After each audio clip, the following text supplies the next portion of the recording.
അപ്പൊസ്തലനായ പൗലോസ് കൊരിന്ത്യർക്കെഴുതിയ 1-ാം ലേഖനം അധ്യായം 11.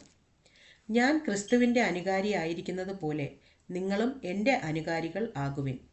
നിങ്ങൾ സകലത്തിലും എന്നെ ഓർക്കുകയും ഞാൻ നിങ്ങളെ ഏൽപ്പിച്ച കൽപ്പനകളെ പ്രമാണിക്കുകയും ചെയ്താൽ നിങ്ങളെ പുകഴ്ത്തുന്നു. എന്നാൽ ഏതു പുരുഷൻ്റെയും തല ക്രിസ്തു, സ്ത്രീയുടെ തല പുരുഷൻ, ക്രിസ്തുവിൻ്റെ തല ദൈവം എന്ന് നിങ്ങൾ അറിയണം എന്ന് ഞാൻ ആഗ്രഹിക്കുന്നു.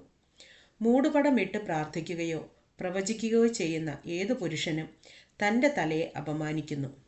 മൂടുപടമില്ലാതെ പ്രാർത്ഥിക്കുകയോ പ്രവചിക്കുകയോ ചെയ്യുന്ന ഏതു സ്ത്രീയും തൻ്റെ തലയെ അപമാനിക്കുന്നു. അത് അവൾ ക്ഷൗരം ചെയ്യിച്ചതുപോലെയല്ലോ. സ്ത്രീ മൂടുപടമിടുന്നില്ലെങ്കിൽ മുടി കത്രിച്ചു കളയട്ടെ. കത്രിക്കുന്നതോ ക്ഷൗരം ചെയ്യിക്കുന്നതോ സ്ത്രീക്ക് ലജ്ജയെങ്കിൽ മൂടുപടം ഇട്ടുകൊള്ളട്ടെ. പുരുഷൻ ദൈവത്തിൻ്റെ പ്രതിമയും തേജസ്സുമാകിയാൽ മൂടുപടം ഇടേണ്ടതല്ല. സ്ത്രീയോ പുരുഷൻ്റെ തേജസ്സാകുന്നു. പുരുഷൻ സ്ത്രീയിൽ നിന്നല്ലല്ലോ, സ്ത്രീ പുരുഷനിൽ നിന്നത്രേ ഉണ്ടായത്. പുരുഷൻ സ്ത്രീക്കായിട്ടല്ല, സ്ത്രീ പുരുഷനായിട്ടല്ലോ സൃഷ്ടിക്കപ്പെട്ടത്. ആകയാൽ സ്ത്രീക്ക് ദൂതന്മാർ നിമിത്തം തലമേൽ അധീനതാലക്ഷ്യം ഉണ്ടായിരിക്കണം. എന്നാൽ കർത്താവിൽ പുരുഷനെ കൂടാതെ സ്ത്രീയുമില്ല, സ്ത്രീയെ കൂടാതെ പുരുഷനുമില്ല. സ്ത്രീ പുരുഷനിൽ നിന്ന് ഉണ്ടായതുപോലെ പുരുഷനും സ്ത്രീ മുഖാന്തരം ഉളവാകുന്നു. എന്നാൽ സകലത്തിനും ദൈവം കാരണഭൂതൻ. നിങ്ങൾ തന്നെ വിധിപ്പിൻ. സ്ത്രീ മൂടുപടമിടാതെ ദൈവത്തോട് പ്രാർത്ഥിക്കുന്നത് യോഗ്യമോ?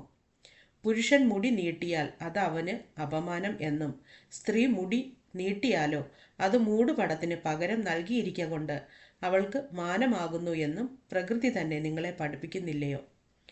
ഒരുത്തൻ തർക്കിപ്പാൻ ഭാവിച്ചാൽ അങ്ങനെയുള്ള മര്യാദ ഞങ്ങൾക്കില്ല, ദൈവസഭകൾക്കുമില്ല എന്ന് ഓർക്കട്ടെ. ഇനി ആജ്ഞാപിപ്പാൻ പോകുന്നതിൽ ഞാൻ നിങ്ങളെ പുകഴ്ത്തുന്നില്ല. നിങ്ങൾ കൂടി വരുന്നതിനാൽ നന്മയ്ക്കല്ല തിന്മയ്ക്കത്രേ ഇടയാകുന്നത്. ഒന്നാമത് നിങ്ങൾ സഭ കൂടുമ്പോൾ നിങ്ങളുടെ ഇടയിൽ ഭിന്നത ഉണ്ടെന്ന് ഞാൻ കേൾക്കുന്നു.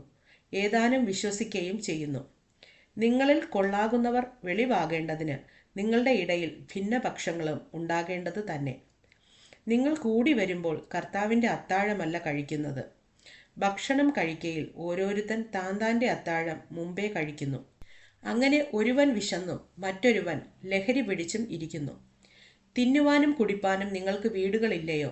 അല്ല, ദൈവത്തിൻ്റെ സഭയെ നിങ്ങൾ തുച്ഛീകരിച്ച് ഇല്ലാത്തവരെ ലജ്ജിപ്പിക്കുന്നുവോ?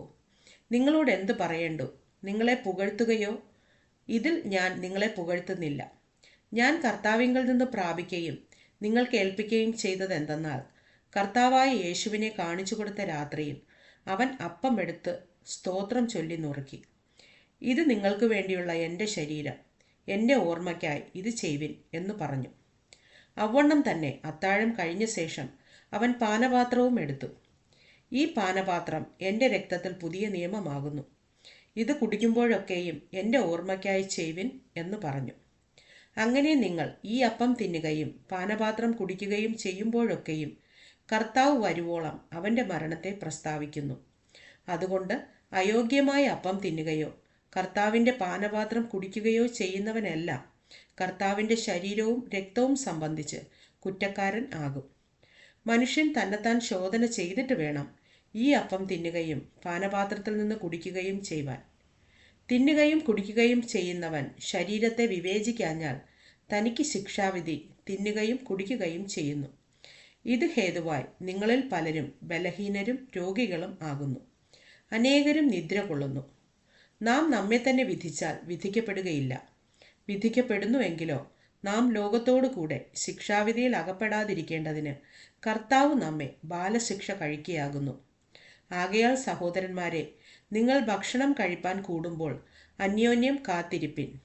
വല്ലവനും വിശക്കുന്നുവെങ്കിൽ നിങ്ങൾ ഒരുമിച്ച് കൂടുന്നത് ന്യായവിധിക്ക് ഹേതുവാകാതിരിക്കേണ്ടതിന് അവൻ വീട്ടിൽ വച്ച് ഭക്ഷണം കഴിക്കട്ടെ. ശേഷം കാര്യങ്ങളെ ഞാൻ വന്നിട്ട് ക്രമപ്പെടുത്തും.